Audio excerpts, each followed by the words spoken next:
नमस्कार, मैं हूं अंकुर। आप देख रहे हैं सत्य न्यूज़। एक नजर डालते हैं अब तक की सुर्खियों पर।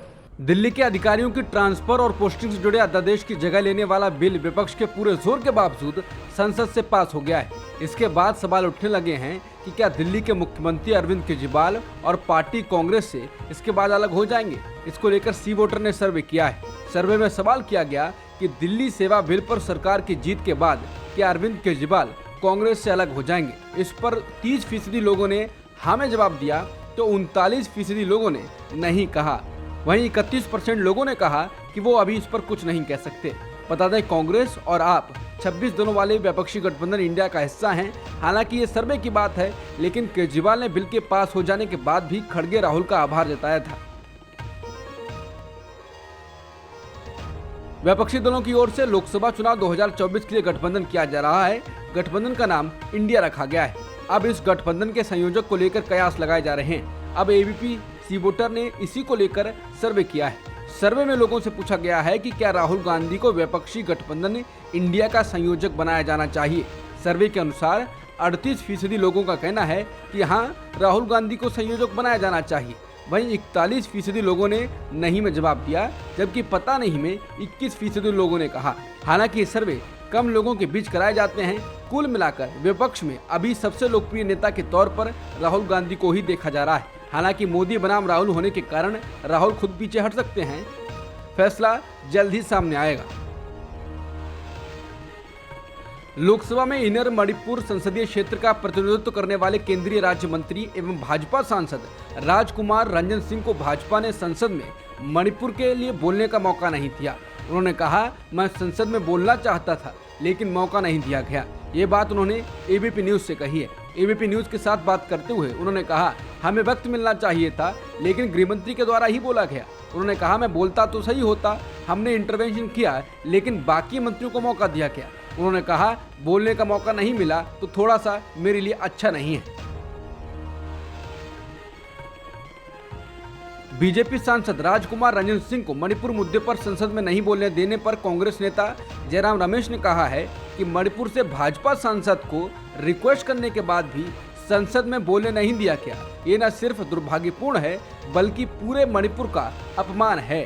भाजपा की विभाजनकारी राजनीति ने पहले मणिपुर में आग लगाई, जब हिंसा भड़की तब उसे उसके हाल पर छोड़ दिया गया। अभी भी हिंसा जारी है। ऐसे समय में भाजपा द्वारा मणिपुर से अपने ही सांसद और विदेश राज्य मंत्री को बोलने से रोकना शर्मनाक है। सुप्रीम कोर्ट ने 15 अप्रैल को प्रयागराज में पूर्व लोकसभा सदस्य अतीक अहमद और उनके भाई अशरफ की पुलिस हिरासत में हुई हत्या पर उत्तर प्रदेश सरकार को फटकार लगाई है और कहा है कि इसमें किसी की मिलीभगत है। समाचार एजेंसी पीटीआई के मुताबिक अदालत ने यूपी सरकार से 2017 से लेकर अब तक 183 पुलिस एनकाउंटर पर स्टेटस रिपोर्ट मांगी है। जस्टिस एस रविंद्र भट्ट और जस्टिस अरविंद कुमार की बेंच ने शुक्रवार को यूपी सरकार को 6 सप्ताह के भीतर एक हलफनामा दाखिल करने का निर्देश दिया है, जिसमें इन एनकाउंटर की जानकारी, जांच की स्थिति, दायर हुई चार्जशीट और मुकदमे की स्थिति का विवरण दिया गया हो। बेंच ने कहा, 5 से 10 लोग अतीक की सुरक्षा कर रहे थे। कोई कैसे आ सकता है और गोली मार सकता है? ये कैसे होता है? इसमें किसी की मिलीभगत है। प्रधानमंत्री मोदी ने अपने भाषण में बिहार के दरभंगा में एम्स खोलने की बात कही, जबकि बिहार के डिप्टी सीएम तेजस्वी यादव ने पीएम मोदी पर एम्स को लेकर झूठ बोलने का आरोप लगाया। शनिवार को पीएम मोदी ने पश्चिम बंगाल के एक कार्यक्रम में वीडियो कॉन्फ्रेंसिंग के जरिए हिस्सा लिया था। इस दौरान उन्होंने कहा, बेहतर स्वास्थ्य सुविधाओं के लिए असम के गुवाहाटी से लेकर पश्चिम बंगाल के कल्याणी तक, झारखंड के देवघर से लेकर बिहार में दरभंगा तक इस प्लानिंग के साथ नए नए एम्स खोले गए हैं ताकि लोगों को इलाज के लिए सैकड़ों किलोमीटर दूर न जाना पड़े। इसके बाद तेजस्वी यादव ने कहा कि आज पीएम मोदी ने कहा है कि उन्होंने दरभंगा में एम्स खुलवाया है। ये सरासर झूठ है। हम तो प्रधानमंत्री जी से आग्रह करते हैं कि कम से कम जानकारी लेकर कोई बात बोला करें। दरभंगा में अभी तक कोई एम्स नहीं खुला है। हालांकि मुख्यमंत्री नीतीश कुमार जी के प्रयास से यह तय हुआ है कि दरभंगा में ही एम्स खुलेगा। वायनाड में बोलते हुए राहुल गांधी ने कहा कि बीजेपी और आरएसएस को नहीं पता है कि परिवार क्या होता है। वो नहीं समझते हैं कि वो जितना हमें और आपको यानी वायनाड की जनता को अलग करने का प्रयास करेंगे, हम उतना ही पास आएंगे। राहुल ने कहा कि वो सोचते हैं कि हम राहुल गांधी को अयोग्य ठहरा देंगे तो वायनाड और राहुल का रिश्ता खत्म हो जाएगा। नहीं, अगर आप ऐसा करेंगे तो हमारा रिश्ता और मजबूत होगा। राहुल गांधी की संसदीय बहाल होने के बाद वो वायनाड के दौरे पर हैं। उन्होंने वहां भी मणिपुर का मुद्दा उठाया और लोगों की परेशानी बताई। उन्होंने कहा कि मैं आपको कुछ ही उदाहरण दे रहा हूं, लेकिन वहां हजारों लोग मुसीबत में हैं जो परेशानी का सामना कर रहे हैं। किसी का घर जला दिया गया है, किसी का भाई मार दिया गया है, किसी की बहन के साथ रेप किया गया है, किसी के माता पिता का कत्ल कर दिया गया है। राहुल गांधी ने कहा, ऐसा लगा जैसे किसी ने पूरे मणिपुर में मिट्टी का तेल फेंककर आग लगा दी हो। इस साल के आखिर में मध्य प्रदेश में विधानसभा चुनाव होना है। इस बीच प्रधानमंत्री मोदी राज्य के दौरे पर हैं। उन्होंने शनिवार को सागर जिले में कवि और समाज सुधारक संत रविदास को समर्पित मंदिर सह स्मारक की आधारशिला रखी। उन्होंने इस दौरान कांग्रेस पर निशाना साधा। पीएम मोदी ने कांग्रेस का नाम लिए बिना कहा, पहले की सरकार में जो योजनाएं आती थी वो चुनावी मौसम के हिसाब से लाई जाती थी, लेकिन हमारी सोच है कि हम महिला, दलित और आदिवासी के साथ हर समय खड़े रहें। उन्होंने आगे कहा, कोविड महामारी के दौरान मैंने तय किया कि मैं गरीबों को भूखा नहीं सोने दूंगा। आपका दर्द समझने के लिए मुझे किताबें ढूंढने की जरूरत नहीं है। हमने प्रधानमंत्री गरीब कल्याण अन्न योजना शुरू की। इसमें 80 करोड़ से अधिक लोगों को मुफ्त राशन उपलब्ध कराया गया और आज पूरी दुनिया हमारे प्रयासों की सराहना कर रही है। मध्य प्रदेश के भाजपा के उपाध्यक्ष आलोक शर्मा का मुसलमानों को लेकर दिया गया बयान विवादों में आ गया है। वो बीजेपी कार्यकर्ताओं के सम्मेलन में हिस्सा लेने पहुंचे थे। वहां उन्होंने कहा, जाबरा के मुस्लिम भाइयों से कहना चाहता हूं, क्योंकि तुम वोट तो दोगे नहीं, मियाँ वोट मत देना, पर दिल से स्वीकार करो कि जिस मकान में तुम रह रहे हो वो मकान प्रधानमंत्री की योजना से मिला है। इसके साथ ही उन्होंने कहा कि मियाँ भाई, बीजेपी को वोट मत देना, लेकिन वोट डालने भी मत जाना। भैया इतना तो कर दो यार, इसमें तुम्हारी भी रह जाएगी और हमारी भी रह जाएगी। आलोक शर्मा जाबरा में थे, जहां पर अच्छी खासी मुसलमानों की आबादी है, और अब उनके बयान ने विवाद खड़ा कर दिया है। बीजेपी के नेताओं ने कांग्रेस महासचिव प्रियंका गांधी वाड्रा के खिलाफ उनके उस सोशल मीडिया पोस्ट को लेकर कार्रवाई करने की चेतावनी दी है, जिसमें उन्होंने मध्य प्रदेश की भाजपा सरकार पर भ्रष्टाचार में लिप्त होने का आरोप लगाया है। प्रियंका के आरोप को झूठ बताते हुए मध्य प्रदेश के गृह मंत्री नरोत्तम मिश्रा ने कांग्रेस नेता से आरोप का समर्थन करने वाले सबूत मांगे और चेतावनी दी कि राज्य सरकार और भाजपा के सामने कार्रवाई के विकल्प खुले हुए हैं।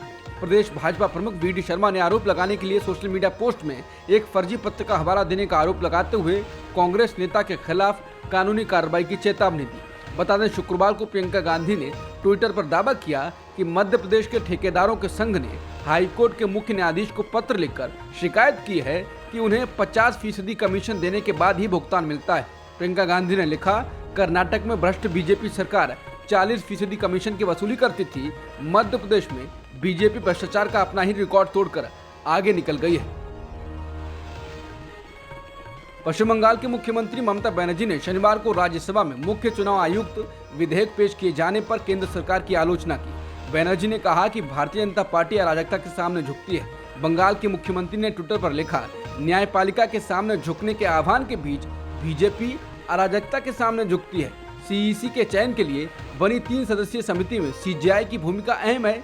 हम चुनाव आयोग के चयन में सीजेआई की जगह कैबिनेट मंत्री को नियुक्त करने का कड़ा विरोध करते हैं। असुविधा से पता चलता है कि उनके वोट हेरफेर को नुकसान हो सकता है। बनर्जी ने कहा, क्या उनका लक्ष्य न्यायपालिका को मंत्री द्वारा संचालित कंगारू अदालत में बदलना है? हम भारत के लिए न्यायपालिका से प्रार्थना करते हैं, माय लॉर्ड, हमारे देश को बचाएं। बता दें, सरकार चुनाव आयुक्तों की नियुक्ति करने के पैनल से सीजेआई को बाहर कर रही है। उसके विधेयक में कहा गया है कि चुनाव आयुक्तों की नियुक्ति राष्ट्रपति, लोकसभा में विपक्ष के नेता और प्रधानमंत्री द्वारा नामित एक केंद्रीय कैबिनेट मंत्री के पैनल की सिफारिश पर किया जाएगा। प्रधानमंत्री इस पैनल की अध्यक्षता करेंगे। बता दें, अगर ये विधेयक प्रभाव में आता है तो ये सुप्रीम कोर्ट के मार्च 2023 के फैसले को खारिज कर देगा, जिसमें कहा गया था कि चुनाव आयुक्तों की नियुक्ति राष्ट्रपति द्वारा प्रधानमंत्री, विपक्ष के नेता और मुख्य न्यायाधीश के पैनल की सलाह पर की जाएगी। प्रधानमंत्री के बयान पर ममता बनर्जी ने कहा कि बिना किसी सबूत के टीएमसी पर आरोप लगाए जा रहे हैं। वो चाहते हैं कि लोगों का नुकसान हो। बीजेपी के लोगों ने बंगाल में कई लोगों को मारा है। उन्होंने 16-17 लोगों को मारा। ममता बनर्जी ने कहा, पीएम मोदी बिना किसी सबूत के बोल रहे हैं। वो चाहते हैं कि आम लोगों को परेशानी हो। आप भ्रष्टाचार के मुद्दे नहीं उठा सकते क्योंकि आप PM cares fund, Rafale deal और नोटबंदी जैसे मुद्दों से घिरे हुए हैं। इससे पहले पीएम मोदी ने भाजपा के पंचायती राज कार्यकर्ताओं को वीडियो कॉन्फ्रेंसिंग के जरिए संबोधित करते हुए कहा था कि टीएमसी ने पंचायत चुनाव में खूनी खेल खेला है। ममता ने कहा, आप लोगों को कभी कभी मूर्ख बना सकते हैं लेकिन हर समय नहीं। कांग्रेस मुख्यालय में एक प्रेस कॉन्फ्रेंस को संबोधित करते हुए कांग्रेस नेता अधीर रंजन चौधरी ने लोकसभा से अपने निलंबन पर कहा कि अगर जरूरत पड़ी तो वो सुप्रीम कोर्ट का रुख करेंगे। बता दें, प्रधानमंत्री मोदी पर हमला करने और मंत्रियों को परेशान करने के आरोप में लोकसभा में कांग्रेस के नेता अधीर रंजन चौधरी को 10 अगस्त को सदन से सस्पेंड कर दिया गया था। यह पहली बार था जब लोकसभा में कांग्रेस नेता को सस्पेंड किया गया। चौधरी के निलंबन का प्रस्ताव संसदीय कार्य मंत्री प्रहलाद जोशी ने पेश किया था। चौधरी ने मीडिया से बात करते हुए कहा, अगर जरूरत पड़ी तो मैं सुप्रीम कोर्ट जाऊंगा। विपक्ष पर निशाना साधते हुए प्रधानमंत्री मोदी ने शनिवार को कहा कि हाल ही में लोकसभा में अविश्वास प्रस्ताव की हार ने पूरे देश में नकारात्मकता फैलाने वालों को करारा जवाब दे दिया है। प्रधानमंत्री ने आरोप लगाया कि विपक्ष ने अविश्वास मत से ठीक पहले वॉकआउट किया क्योंकि इससे उनके गठबंधन में दरारें उजागर हो जाती। पीएम मोदी ने वीडियो कॉन्फ्रेंसिंग के माध्यम से पश्चिम बंगाल में भाजपा के क्षेत्रीय पंचायती राज परिषद को संबोधित करते हुए कहा कि विपक्ष के सदस्य संसद को बीच में ही छोड़कर चले गए। सच्चाई ये है कि वो अविश्वास प्रस्ताव पर मतदान से डर रहे थे। गांधी, विनोबा और जयप्रकाश की विरासत मानी जाने वाली संस्था सर्व सेवा संघ वाराणसी में शनिवार को विध्वंस शुरू हो गया। सर्व सेवा संघ रेलवे के साथ भूमि विवाद में उलझा हुआ था। जिला मजिस्ट्रेट ने रेलवे के पक्ष में आदेश दिया था, जिसके बाद परिसर खाली कर दिया गया था। सर्व सेवा संघ परिसर में शनिवार सुबह बुलडोजरों ने गांधी और जेपी की विरासत को ढहा दिया। कई इमारतें तोड़ दी गईं और ध्वस्तीकरण अभियान जारी है। रेलवे और पुलिस प्रशासन की इस कार्रवाई से आक्रोशित गांधी जेपी के समर्थकों ने प्रदर्शन किया और मुख्य भवन के गेट के सामने सड़क पर लेटकर विरोध प्रदर्शन किया। नारेबाजी और हंगामे के बीच गांधीवादी नेता राम धीरे समेत करीब 20 लोगों को पुलिस ने गिरफ्तार कर लिया। सर्व सेवा संघ परिसर में एक डाकघर भी है, जिसे खाली करने के लिए 13 अगस्त 2023 तक का समय दिया गया है। डाक महकमे के लोग अपना सामान शिफ्ट करने में जुटे हैं। गिरफ्तार किए गए लोगों को पुलिस लाइन भेजा गया है। असम के मुख्यमंत्री हिमंता बिस्वा शर्मा ने एक खास इंटरव्यू में कहा कि वो वोट बैंक की राजनीति में शामिल नहीं हैं और इसलिए कांग्रेस के विपरीत वो राजनीति को मुस्लिम समुदाय से जुड़े मुद्दों से नहीं जोड़ेंगे। शर्मा ने कहा कि फिलहाल हमें मुस्लिम वोट नहीं चाहिए, सभी समस्याएं वोट बैंक की राजनीति के कारण होती हैं। उन्होंने कहा कि मैं हर महीने एक बार मुस्लिम इलाके में जरूर जाता हूं, उनके कार्यक्रमों में शामिल होता हूं और लोगों से मिलता हूं, लेकिन मैं राजनीति को विकास से नहीं जोड़ता। मैं चाहता हूं कि मुसलमानों को एहसास हो कि कांग्रेस के साथ उनका रिश्ता वोटों के बारे में है। शर्मा ने कहा, मैंने असम के पिछले विधानसभा चुनाव में भी मुस्लिम इलाके में प्रचार नहीं करने का फैसला किया था। 2016 और 2020 में प्रचार के दौरान मैं मुस्लिम इलाकों में नहीं गया। मैंने कहा था कि मैं चुनाव जीतने के बाद ही जाऊंगा। इस बार भी मैं उनसे कह रहा हूं कि आप जिसे चाहें वोट दें, बीजेपी उनके इलाके में प्रचार नहीं करेगी। दिल्ली पुलिस ने राउज एवेन्यू कोर्ट को बताया कि भारतीय कुश्ती महासंघ के पूर्व प्रमुख और भाजपा सांसद ब्रजभूषण शरण सिंह के खिलाफ महिला पहलवानों द्वारा दायर यौन उत्पीड़न मामले में मुकदमा चलाने के लिए पर्याप्त सबूत हैं। लोक अभियोजक अतुल श्रीवास्तव ने अतिरिक्त मुख्य मेट्रोपॉलिटन मजिस्ट्रेट हरजीत सिंह जसपाल की कोर्ट में शुक्रवार को कहा कि चार्जशीट में उल्लिखित अपराधों के लिए ब्रजभूषण और सह अभियुक्त विनोद तोमर के खिलाफ आरोप तय किए जाने चाहिए। सरकारी वकील ने अदालत में कहा कि सीआरपीसी की धारा 188 के संदर्भ में बचाव पक्ष की दलीलें कि धारा 188 की रोक तब लागू होती है जब अपराध पूरी तरह से भारत के बाहर किया जाता है, अन्यथा नहीं। उन्होंने तर्क दिया कि अदालत के पास ब्रजभूषण पर मुकदमा चलाने का अधिकार क्षेत्र है क्योंकि विचाराधीन अपराध आंशिक रूप से दिल्ली में किए गए थे। अक्षय कुमार की OMG 2 की एक ओर जहां तारीफ हो रही है, वहीं दूसरी तरफ इसका जमकर विरोध हो रहा है। फिल्म सेक्स एजुकेशन पर आधारित है, जिसमें अक्षय कुमार शंकर भगवान की भूमिका में हैं। OMG 2 को लेकर आगरा में बजरंग दल के कार्यकर्ताओं ने और महाकाल मंदिर के पुजारियों ने जमकर विरोध किया और अभिनेता अक्षय कुमार का पुतला भी जलाया और घोषणा की कि जो भी अभिनेता को जूते की माला पहनाएगा, उस पर थूकेगा और थप्पड़ मारेगा, इसे ये संस्था 10 लाख रुपए का इनाम देगी। अक्षय कुमार पर हिंदू भावनाओं को ठेस पहुंचाने का आरोप लगाते हुए राष्ट्रीय हिंदू परिषद भारत ने गुरुवार को अभिनेता के पुतले और फिल्म के पोस्टर जलाए और कहा कि वो सिनेमा घरों के सामने प्रदर्शन करने से पीछे नहीं हटेंगे। संगठन के अध्यक्ष गोविंद पाराशर ने भी इनाम की घोषणा करते हुए कहा कि कुछ दृश्यों में भगवान शिव का अपमान किया गया है। अब तक की सुर्खियों में इतना ही। बाकी खबरों के लिए बने रहिए सत्यहिंदी.com के साथ।